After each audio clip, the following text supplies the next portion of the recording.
ਪਤਾ ਨਾ ਆਰਮੀ ਦੀ ਗੋਦ 'ਚ ਕਿਉਂ ਬਹਿਣਾ ਚਾਹੁੰਦੇ, ਉਹਦੀ ਗੋਦੀ 'ਚ ਕਿਉਂ ਬਹਿਣਾ ਚਾਹੁੰਦੇ। ਕਹਿੰਦੇ ਨਾ ਕਿ ਆਰਮੀ ਦੀ ਗੋਦ 'ਚ ਪਲਿਆ ਵੱਡਿਆ। ਉਹ ਗੱਲ ਇਹ ਹੈਗੀ ਵੀ ਜਨਾਨੀ ਦਾ ਪਤਾ ਨਹੀਂ ਖਬਰੇ ਰੱਬ ਜਾਣੇ ਉਹਨੂੰ ਕੀ ਸ਼ੌਕ ਸੀ। ਤੇ ਉਦੋਂ ਇਹ ਨਵਾਜ਼ ਸ਼ਰੀਫ ਜ਼ਰਾ ਲਵਾ ਚਿੱਟਾ ਜਿਹਾ ਹੈ ਸੀ, ਮੁੰਡਾ ਜਿਹਾ ਭੋਲਾ ਜਿਹਾ, ਭੋਲਾ ਕੋ ਭੋਲਾ ਜਿਹਾ।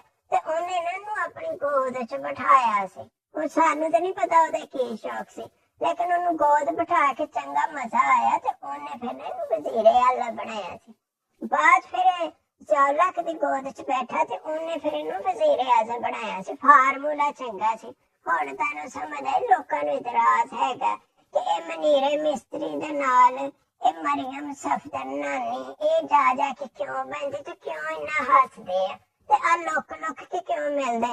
ਹਾਂਜੀ, ਇਸ ਲਈ ਉਹ ਕਹਿੰਦਾ ਵੀ ਇਹ ਬੜਾ ਚੰਗਾ ਬੋਲਦੀ ਆ ਤੇ ਇਹ ਕੱਪੜੇ ਵੀ ਚੰਗੇ ਪਾਉਂਦੀ। ਅਗਲਾ ਵਜ਼ੀਰੇ ਆਜ਼ਮ ਮੈਨੂੰ ਇਹ ਬਣਾਣਾ, ਕਿਉਂ ਬਣਾਣਾ? ਗੋਦੀ ਜਿਹੜਾ ਮੇਰੇ ਬੈਠੇ ਫਿਰ ਸਿੱਧਾ ਵਜ਼ੀਰੇ ਆਜ਼ਮ ਵੀ ਬਣਦਾ। ਹੁਣ ਤੇ ਗੋਦੀ 'ਚ ਬਿਠਾਉਣ ਦਾ ਹੀ ਬੜਾ ਮਜ਼ਾ ਆਇਆ, ਪਰ ਉਹਨੇ ਸਾਰਾ ਗੌਰ ਨਹੀਂ ਕੀਤਾ ਪਲਾਸਟਿਕ ਦੇ ਮੂੰਹ ਵਾਲੀ ਨਾਨੀ ਇਹਦੇ ਤੋਂ ਵੀ ਵੱਡੀ ਹੈਗੀ ਆ ਤੇ ਉਹਨੂੰ ਇਹ ਗੋਦੀ ਬਿਠਾਉਣ ਲੱਗਾ। ਰੱਬ ਖੈਰ ਕਰੇ ਵੀ ਗੋਦੀ ਤੇ ਬਿਠਾ ਲਿਆ। ਇਹ ਹੁਣ ਇਹਨੂੰ ਅਗਲੇ ਵਜ਼ੀਰੇ ਆਜ਼ਮ ਵੀ ਬਣਾਉਣਾ। ਫਿਰ ਇਨਾਮ ਤੇ ਏਡਾ ਵੱਡਾ ਹੀ ਬਣਦਾ ਗੋਦ ਬੈਠਣ ਦਾ। ਫਿਰ